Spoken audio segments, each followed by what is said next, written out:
Welcome to the tutorial on research writing that focuses on the part of MLA documentation.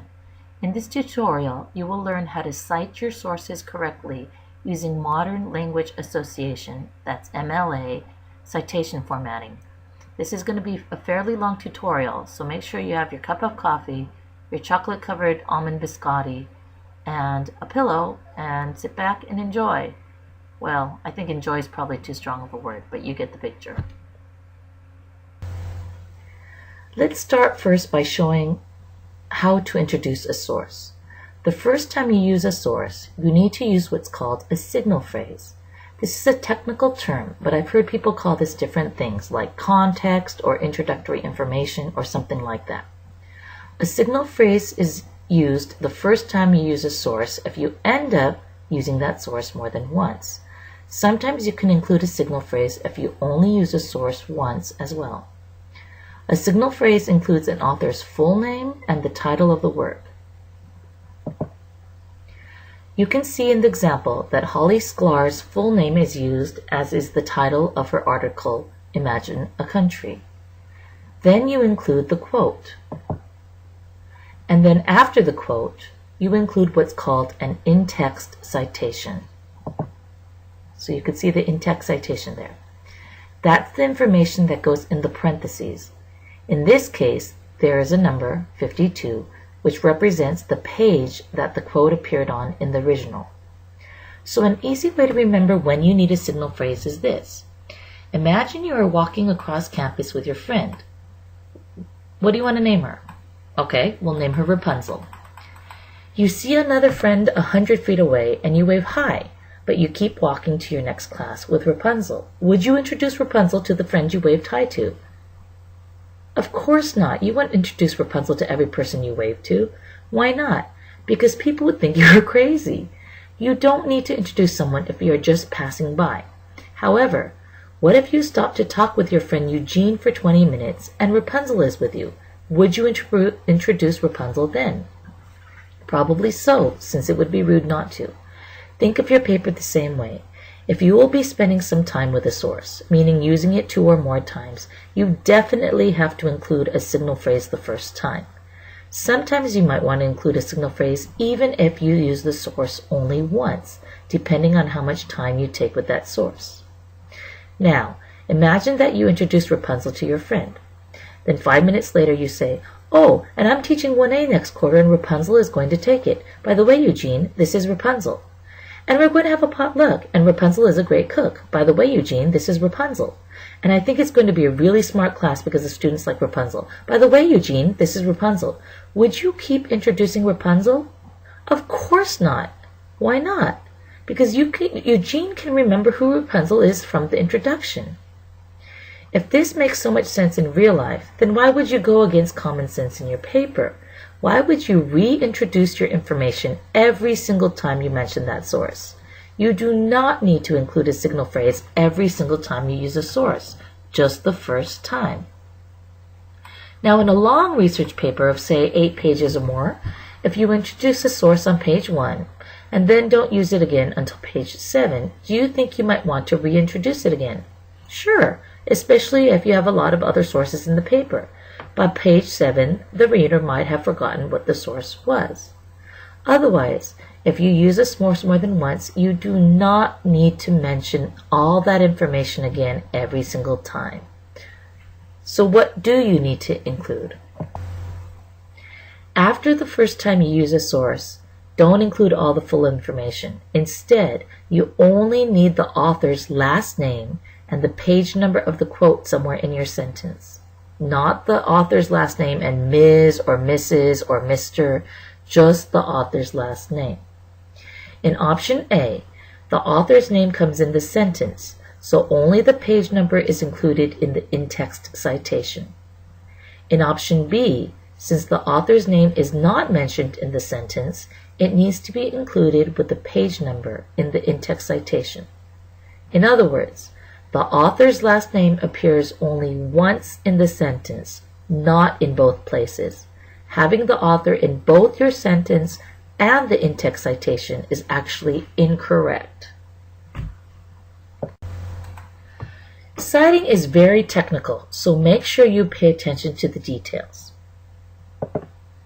First of all, there is no punctuation inside the quotation marks at the end of your quote. In other words, in this example, there is no period after the word conflict. Even if the original had it, leave it out. If there is no comma, period, or semicolon, don't include it. If there was a comma, period, or semicolon, don't include it.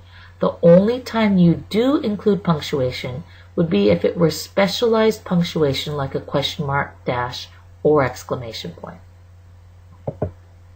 Next, make sure there is no P period for the word page.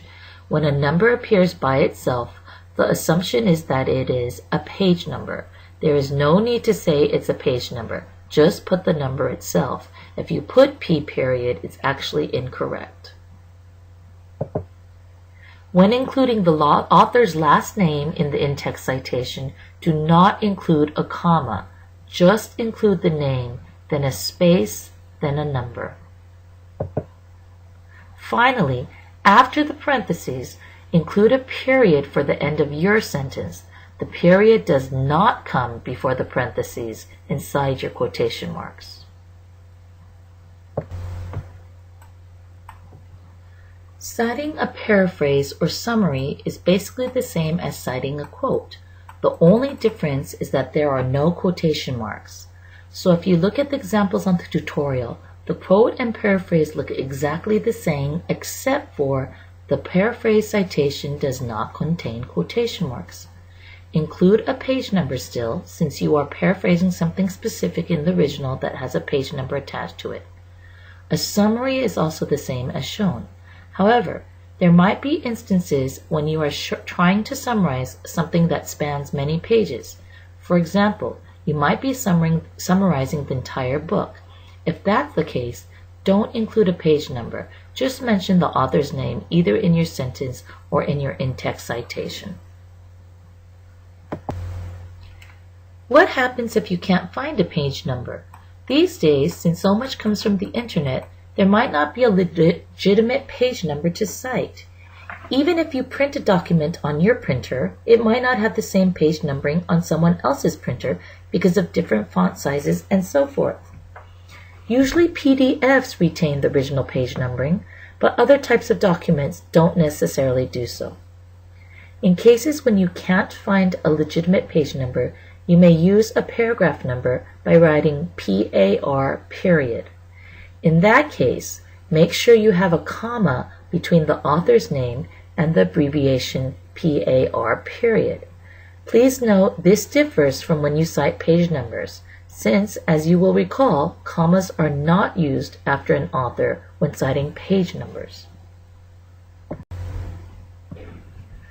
What if you can't find a page number and the paragraphs aren't numbered? Are you really expected to count all the paragraphs? No, that's a total waste of time.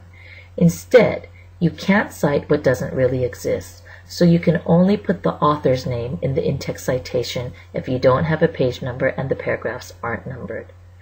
Note that if you already mentioned the author's name in your sentence, there is no in-text citation in the parentheses, since you've already said the author, and there is no page or paragraph number. There's nothing left to put in the parentheses, so don't use the parentheses in this case. Just move the period to the inside of the quotation mark. So what happens if the author's name is missing? Well, the first step is to see what corporation is sponsoring the source. For example, if there is a newspaper article without the author's name, then use the name of the newspaper.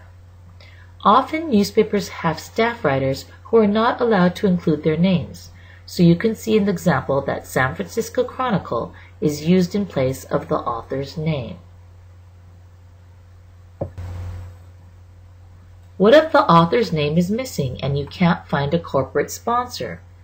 Don't use it. Why not? Because it might not be a legitimate source. Remember what we reviewed in a previous tutorial about legitimacy of sources. What if for some reason, by the way, better be a really good one. So what if for some reason you absolutely have to use the source? In that case, you can use the title of the source or anonymous for the author. The first example uses the source title, where the author's name would usually be positioned. The second example uses the word anonymous, where the author's name would usually be positioned. Under no circumstances should you use the URL, which is the website address, in your in-text citation. This is a common error made, so please, please, please remember this rule. The URLs are only included in your works cited list or bibliography at the end of your essay. All of these in-text citations are just saying, if you want more information about this source, then go to my works cited list or bibliography at the end of my essay to find the full information. That's where the URL should go, and not just the URL. Sometimes you will come across a source that has been written by more than one author. There are a couple rules related to these situations. If a source has 2 or 3 authors, mention all 3 authors in your in-text citation. If a source has more than 3 authors, then just use the first person's name, their last name, and et al. For all the others. Et space al period.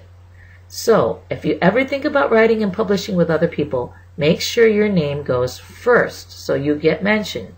So if you look at the examples, the first one says, children are taught that violence is the way to resolve conflict. You're assuming 3 people have written this, Johnson, Kim, and Lopez. The second example, more than one person wrote it, let's say 4 or more, then you only include Johnson and write et space al period. Okay, let's shift to how to block quote. A block quote is a longer passage from the original that is set off from the rest of your paper to show that it's a quote. All you have probably seen them at some point. Before I show you the proper formatting for a block quote, I want you to answer a question honestly. If you are reading an article that has a block quote in it, what do you do when you come to the block quote? Come on, be honest. Most students tell me that they skip it or skim it. Is that true? So, if that's what you do to someone else's essay, what do you think someone will do to your essay? They'll skip or skim it too. That's why I highly suggest not to use a block quote.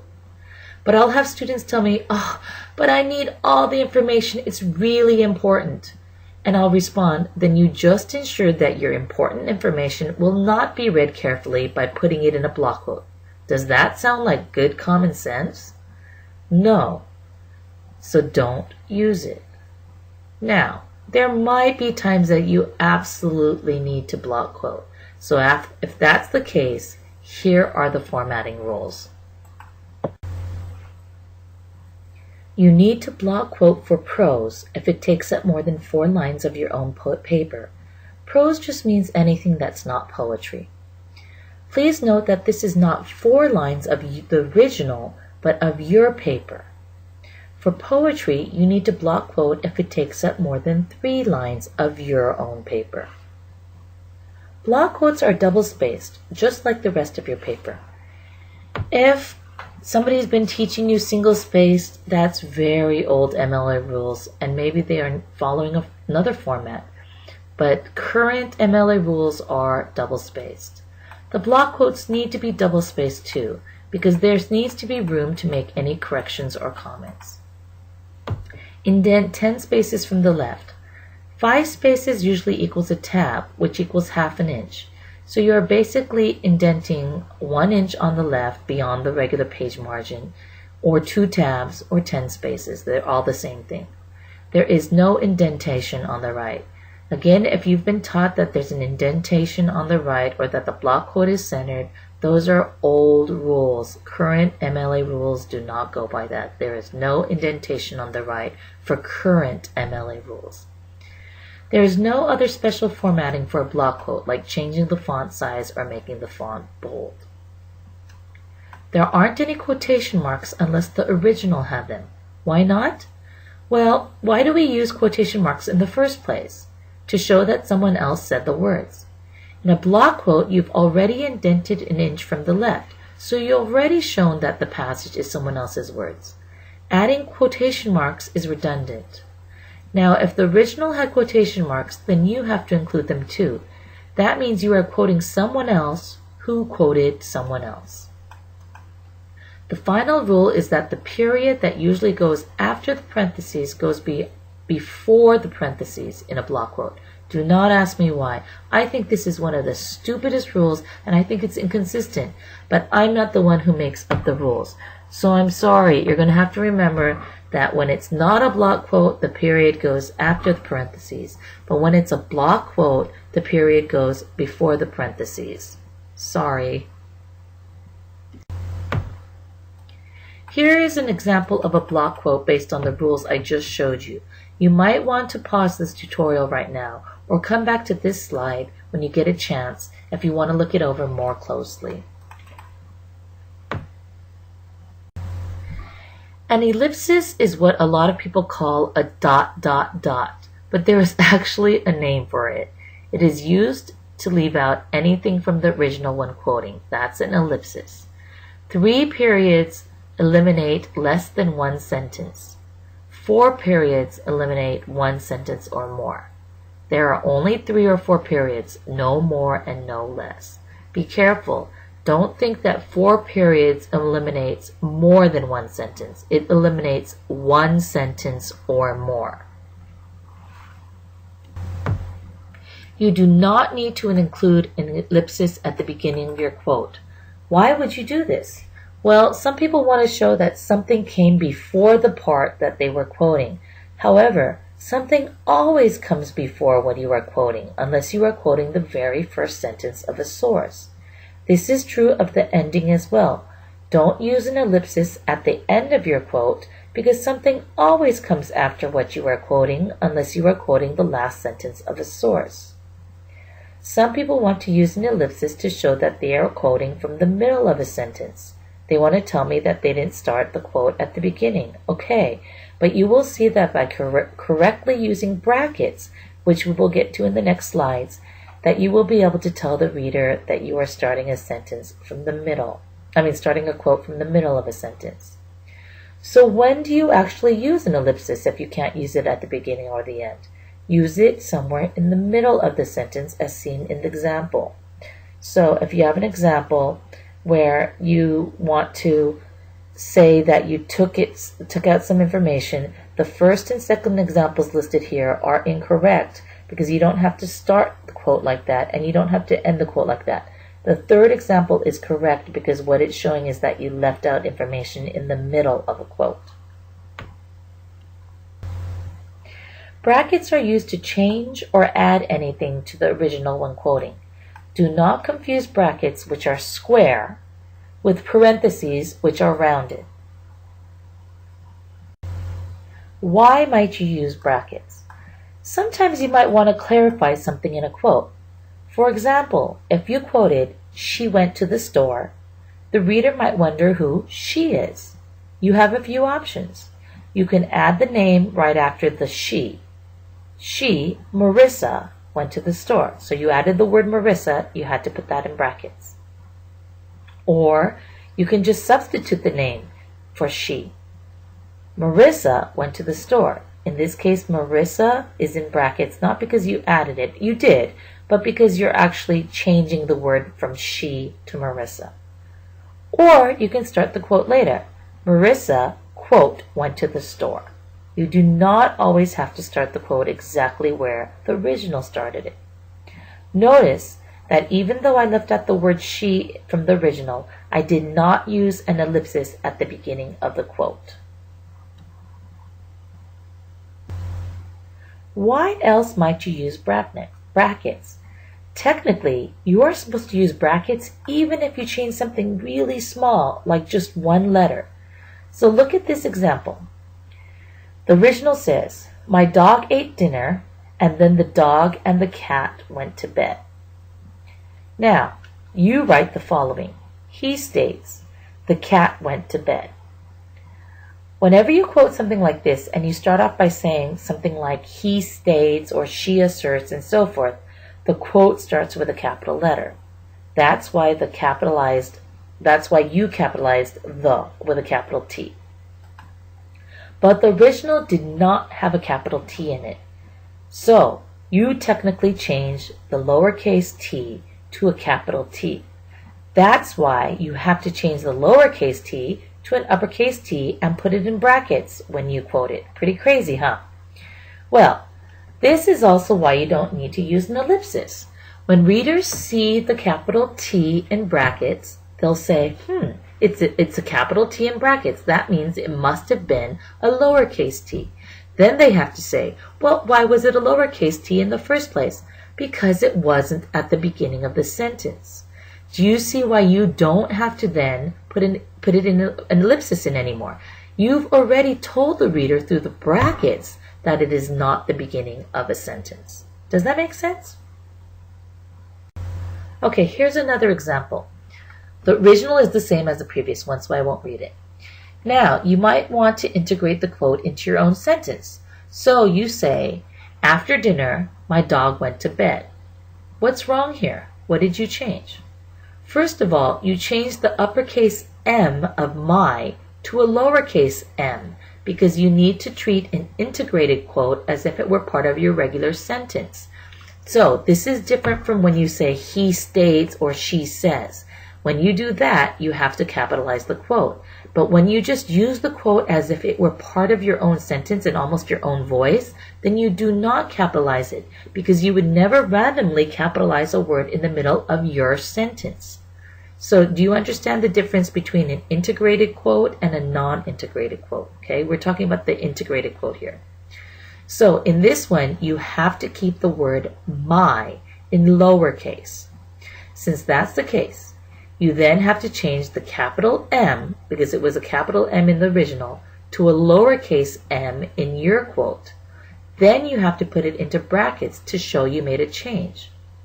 Now when the readers read it, they'll say, oh, the M is in brackets, so it must have originally been a capital N, which means that you are quoting the beginning of the sentence from the original quote. Does that make sense? In other words, you actually told the reader whether it was the beginning of the sentence or not. But that's not the only thing you changed. You also omitted some information. So you need to put an ellipsis where you omitted that information. So where did you omit that information? Okay, you omitted it after dog, right? So you have to put an ellipsis, 3 periods, between dog and went to bed. Now, if you really want to be correct, the last example is the most correct. You added an ellipsis to show you left something out. But since you added an ellipsis to the original quote, you have to then add brackets around the ellipsis to show that you added it. Are you confused yet? So in other words, if there is just an ellipsis in a quote, the reader can't tell, they cannot tell if the original had it or if you added it.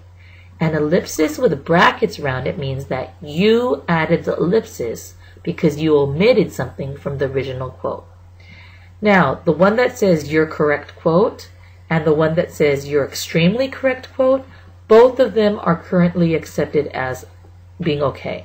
But we're headed towards the extremely correct quote, so you might as well learn the extremely correct one now so you don't have to change later. It can get pretty technical, right? Okay, hang in there. We're getting through this. Okay, let's move on to something a little easier. Thanks for sticking with me so far. We're almost through. For titles, the million-dollar question is whether quotation marks or italics should be used.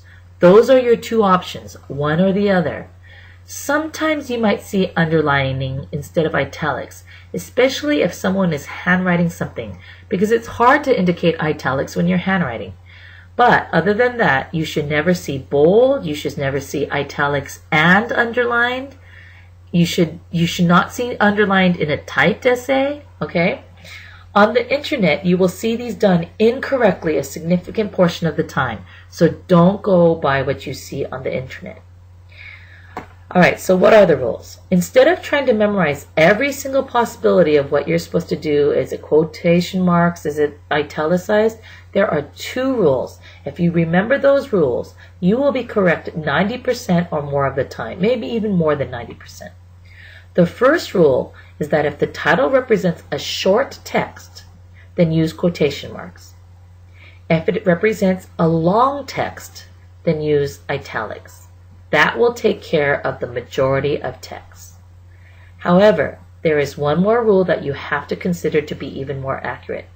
The second rule is that if something is part of a whole, then use quotation marks. If it is a whole by itself, then use italics. What do I mean by this?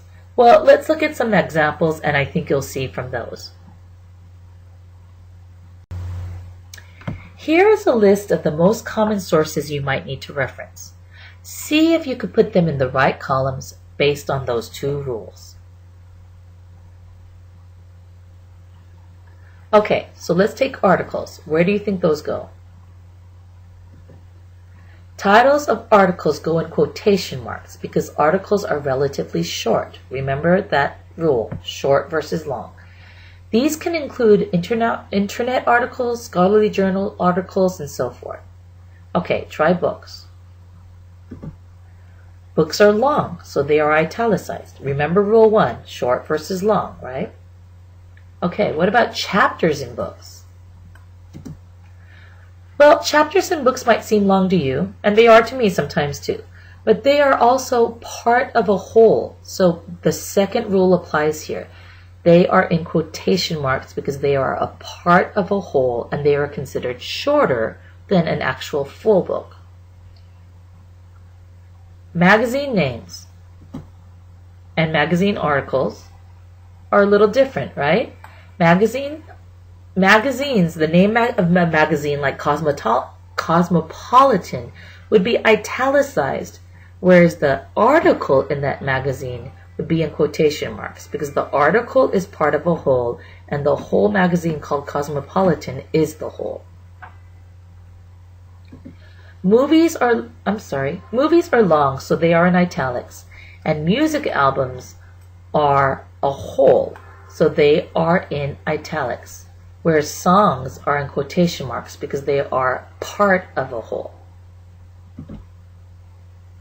Newspaper articles and newspaper names are just like magazine articles and magazine names. The name of the newspaper, like San Francisco Chronicle, is italicized, whereas an article in that newspaper is in quotation marks. What about plays? Plays are considered long, so they are in italics. That's a kind of easy one. Poems. Poems are in quotation marks because they are considered short. Long poems, and I don't mean 10-page poems, even though those seem long. I mean book-length poems, which exist, are in italics. You don't come across too many of these, though, so it shouldn't be a problem. Most of the time, the poems you're going to be dealing with, if you are at all, are going to be in quotation marks. Short stories. Well, short stories should already have given away that they are in quotation marks because of the word short. Okay, as I said earlier, songs are in quotation marks. So why is this important? If you were reading an article about Lady Gaga and it said something about Born This Way in italics, it's talking about her album.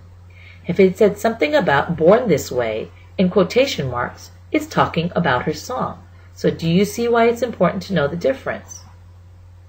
Okay, television episodes and television programs. Television episodes are in quotation marks because they are part of a whole, whereas the television program itself is in italics. For example, the episode of Big Bang Theory called The Werewolf Transformation. So The Werewolf Transformation is an episode, that title would be in quotation marks. But The Big Bang Theory is a whole television program. That would be italicized because it's the whole, not just a part. Okay, that's it. We're finally done. I know this is a lot to remember, but please feel free to download the PowerPoint and save it if you need this information. Also, most of this you should also be able to find in a good MLA handbook or online site. Thanks a lot for sticking with me.